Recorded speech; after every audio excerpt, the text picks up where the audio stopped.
created a Mongoose data model, right, that is providing us with some low-level generic functions to interact with a collection of users.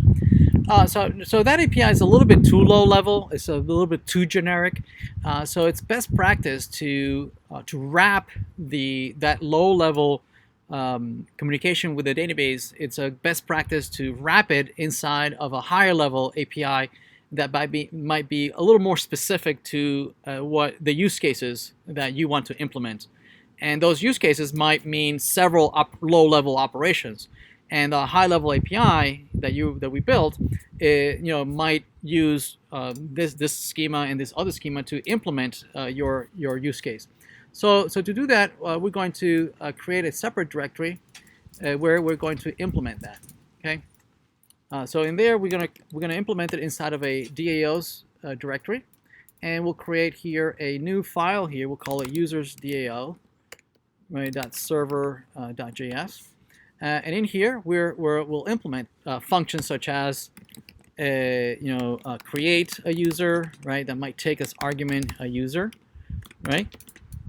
Other use cases we might want to retrieve, find all users, right? That is going to return all the users. Other things we might want to do is find a user by ID, right? That might, and you provide the username and password, right? Other things you might want to have here is maybe find a user by credentials. Oh no, I'm sorry. This is this is ID, so this is user ID, and credentials right here, and quite a few others. I mean, you would have delete, you have update, all the functions which are now a little more high level, right? Is going to wrap around the low level models, right? Which you would load here, const the users model. You would require it, right? And you would load the user model.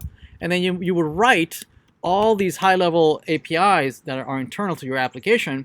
You would write them in terms of this low-level user models, which is connected to the database. And then you would export this. You would say module that exports.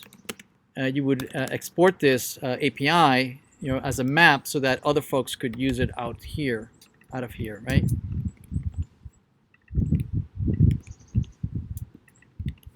Like that. Okay.